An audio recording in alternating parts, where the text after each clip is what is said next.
तो आज था WWE फ्राइडे नाइट स्मैकडाउन का एपिसोड जो एंड हो गया है और शो पर फाइनली WWE वालों ने अनाउंस कर दिया है John Cena versus Randy Orton के मैच को बैकलैश 2025 के लिए। और इसके अलावा शो पर एलेस्टर ब्लैक ने अपना रिटर्न किया जिसके बारे में हम बात करेंगे और बात करेंगे फुल डिटेल में आज हुए WWE फ्राइडे नाइट स्मैकडाउन के एपिसोड के बारे में। तो शो की शुरुआत देखने को मिलती है सबसे पहले 17 time world champion John Cena की तरफ से। जॉन सीना रिंग में आते हैं और इससे पहले जॉन सीना कुछ कह पाते तभी थीम म्यूजिक प्ले हो जाता है रैंडी ऑर्टन का, जिसके बाद रैंडी ऑर्टन रिंग में आते हैं और वो जॉन सीना को ये कहते हैं कि मैं तुम्हें पिछले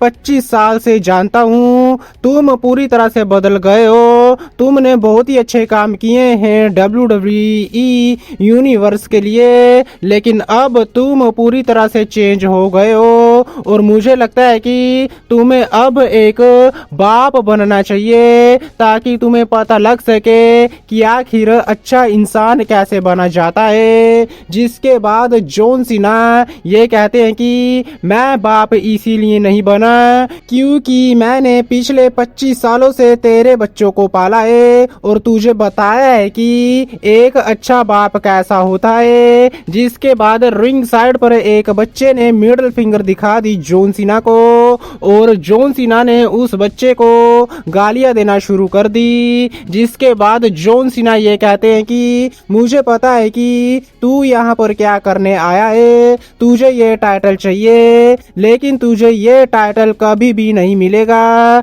जिसके बाद रैंडी ऑर्टन ये कहते हैं कि ठीक है, अगर ऐसी बात है तो अभी इसी वक्त मेरे साथ भिड़ ले। लेकिन जॉन सीना ये कहते हैं कि आज मेरा मूड है नहीं, लेकिन बैकलैश 2025 में मैं तुझे मिलूंगा और तेरे अगेंस्ट मैच रसल करूंगा, तुझे तेरे घर पर हरा कर अपने टाइटल को डिफेंड करूंगा।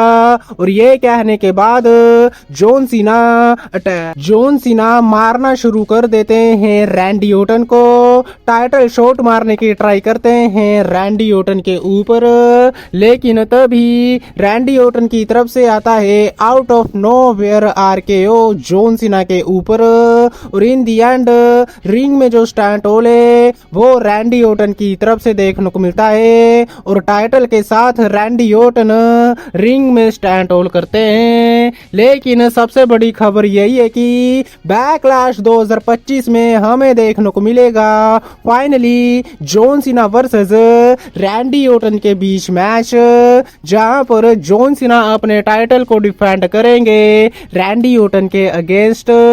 इसके बाद एक्सियम और नेथन फेरेज वर्सेस लोस गार्जा के बीच टैग टीम मैच देखने को मिलता है। मैच बहुत ही बढ़िया रहा लेकिन इन दी एंड इस मैच में विक्ट्री हो जाती है एक्सिम और नेथन फ्रेजर की। लेकिन इसके बाद हमें देखने को मिलते हैं यूनाइटेड स्टेट चैंपियन जैक फाटू, साथ में होते हैं सोलो सिकोआ। जिसके बाद सोलो सिकोआ ये कहते हैं कि जैक फाटू मेरी वजह से चैंपियन बना रेसलमेनिया में, लेकिन सोलो सिकोआ से माइक ले लेते हैं जैक फाटू और वो ये कहते हैं कि मुझे फर्क नहीं पड़ता है कि मैं किसकी वजह से चैंपियन बना हूँ, मैं हूँ यूनाइटेड स्टेट चैंपियन।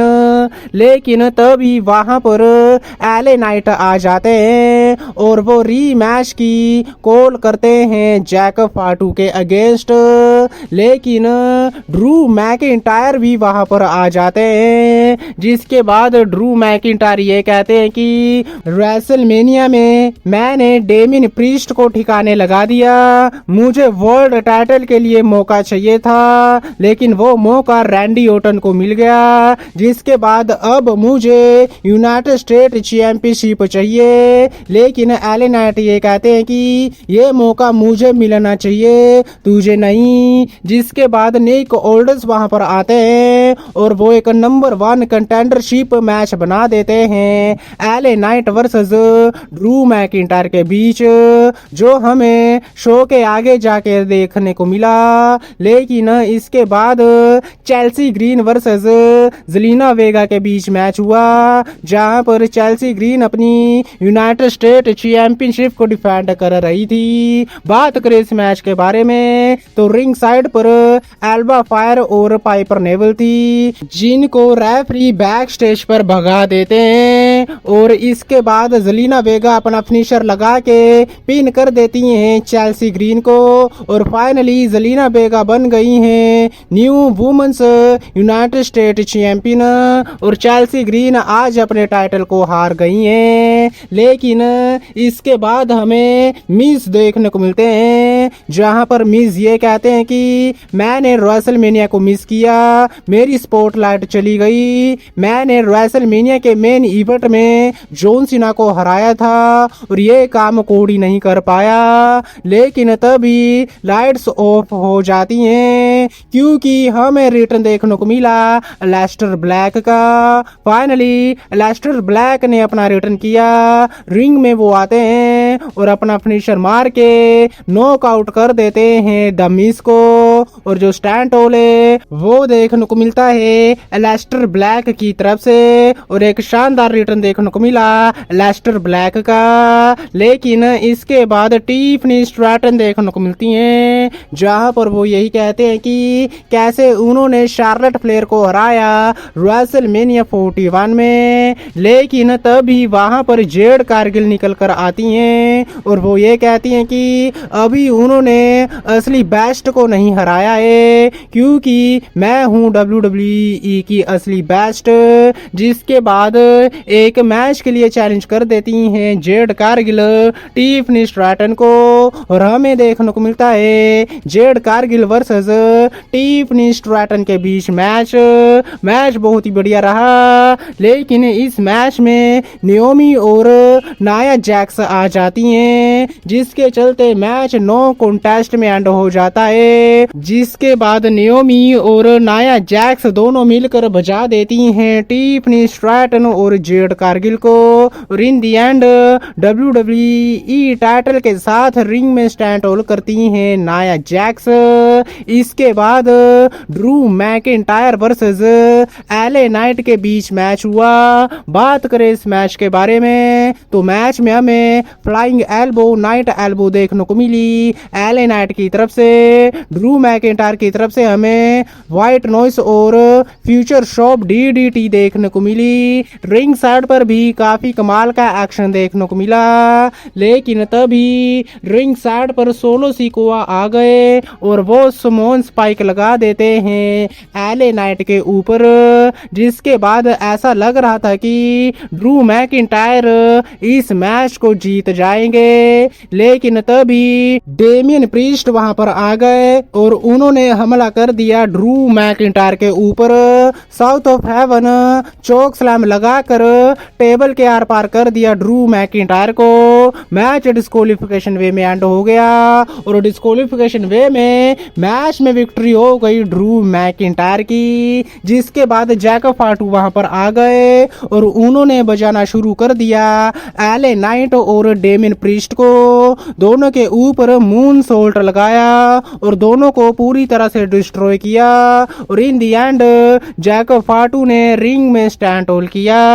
लेकिन बात करें शो के मेन इवेंट के बारे में तो यहाँ पर street profit versus DIY versus motor city machine gun के बीच लैडर मैच देखने को मिला, जहां पर स्ट्रीट प्रॉफिट अपनी टैग टीम चैंपियनशिप को डिफेंड कर रहे थे। बात करें इस मैच के बारे में तो मैच सही में बहुत ही ज्यादा धमाकेदार रहा। मैच में हमें पूरा हाई फ्लाइंग एक्शन देखने को मिला सभी की तरफ तरफ से। और इसके अलावा मैच में सभी ने एक दूसरे को टेबल के आर पार किया, लैडर के आर पार किया, स्टील चेयर, स्टील स्टेप्स और कैंडल स्टिक सभी का यूज देखने को मिला। मैच में पूरी तबाही देखने को मिली, लेकिन इन दी एंड मैच का रिजल्ट कुछ इस तरह से निकला। जब सभी गिरे हुए थे, मोंटेज फोर्ड लैडर पर चढ़े, उन्होंने टाइटल को उतार लिया और इस तरह से इस मैच में जो विक्ट्री है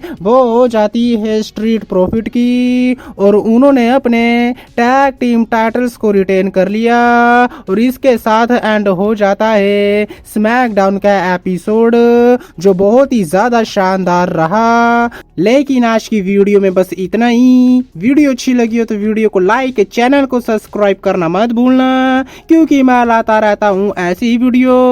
तब तक के लिए टिल देन मिलते हैं नेक्स्ट वीडियो में काफी ज्यादा जल्दी।